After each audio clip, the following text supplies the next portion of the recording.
ఈ అవకాశం ఇచ్చినటువంటి దేవాతి దేవునికి, ఆత్మీయ తల్లిదండ్రులకు, సేవకులైన అయ్యగారికి, కూడి వచ్చిన సంఘం అంతటికి కూడా నా హృదయపూర్వక వందనాలు. మరి నా సాక్ష్యం ఏంటంటే, నేను గతించిన దినాలలో ఎంతగానో బలహీనమై ఉన్నాను. మరి సంఘం అంతా కూడా నా కొరకు ప్రార్థన చేసి ఉన్నారు, ఆత్మీయతలతో సహా.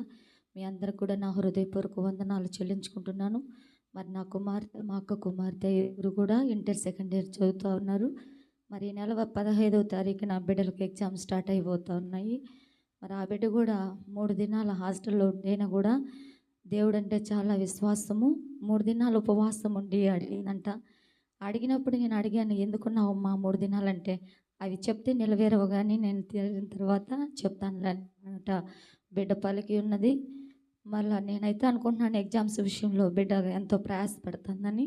మీరందరూ కూడా ఆ బిడ్డల కొరకు మంచిగా పాస్ అవి మంచి ర్యాంక్స్ తెచ్చుకొని, అలాగే ఇంకా ఇంటర్ అయిపోయిన తర్వాత బిడ్డలు ఏ ఉద్దేశం అయితే ఏమయ్యో చేయాలనుకుంటున్నారో ఆ విషయంలో కూడా దేవుడు గొప్ప కార్యం చేయాలని, ఈ విషయాల్లో మీరు ప్రార్థన చేస్తారని సంఘం అంతా అడుగుతూ